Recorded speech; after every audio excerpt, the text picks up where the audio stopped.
इस डिक्टेशन की PDF और आउटलाइन एप्लीकेशन पे दी गई है। एप्लीकेशन की लिंक नीचे डिस्क्रिप्शन में है।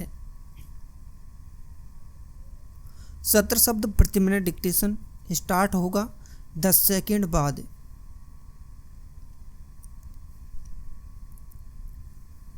पाँच सेकेंड बाद स्टार्ट।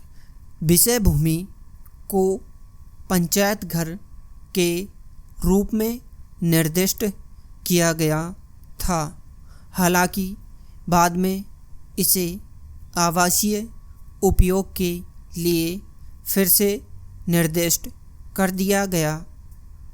अपीलकर्ताओं जो उच्च न्यायालय में रिट याचिकाकर्ता थे सहित अन्य को उत्तर प्रदेश जमींदारी उन्मूलन और भूमि सुधार अधिनियम की धारा 122 के तहत आवंटन किया गया।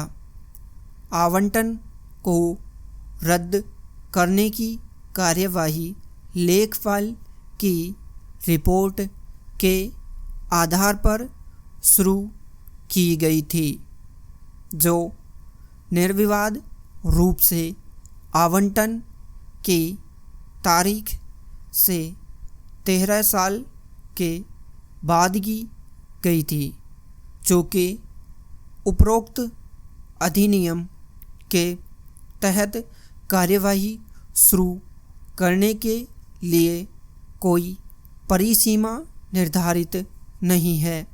यह प्रश्न उत्पन्न होता है कि क्या ऐसी कार्यवाही किसी भी समय शुरू की जा सकती है। इसके अलावा क्या रिट याचिकाकर्ताओं द्वारा कोई धोखाधड़ी की गई थी या कारण बताओ।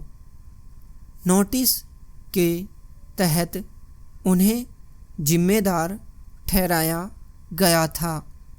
उत्तर प्रदेश जमींदारी उन्मूलन और भूमि सुधार अधिनियम की धारा 122 के तहत भूमि के आवंटन को रद्द करने की कार्यवाही शुरू करने के लिए कोई परिसीमा निर्धारित नहीं है।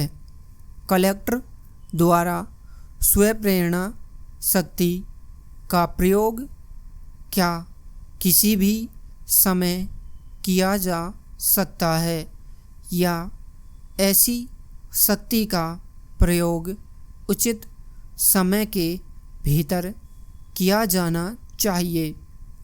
यदि हाँ, तो उचित समय की अवधि कितनी होगी? इस न्यायालय को इसी तरह के मुद्दे पर विचार करने का अवसर इब्राहीमपट्टनम तालुका व्यवसाय कुली संगम बनाम के 2003 SCR 698 में प्राप्त हुआ। इसमें यह माना गया कि धोखाधड़ी के मामले में भी स्वप्रेरणा शक्ति का प्रयोग उचित अवधि के भीतर किया जाना चाहिए।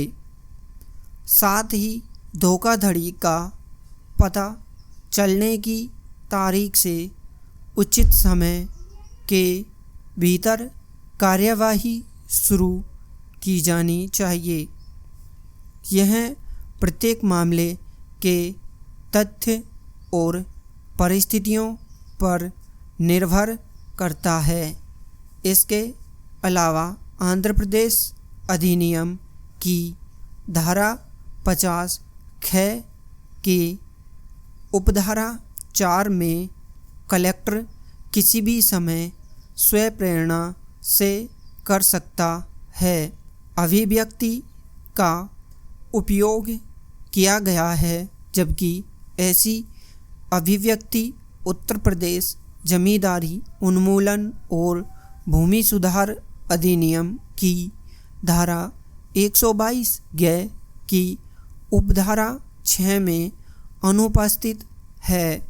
लेखपाल की रिपोर्ट या तहसीलदार को भेजी गई सूचना से यह संकेत नहीं मिलता कि रिट याचिकाकर्ताओं के विरुद्ध कोई धोखाधड़ी की गई थी। हालांकि तहसीलदार ने जिला मजिस्ट्रेट को सौंपी गई रिपोर्ट में कुछ प्रकल्पित अनियमितताओं के आधार पर निष्कर्ष निकाला कि आवंटन अनियमित था।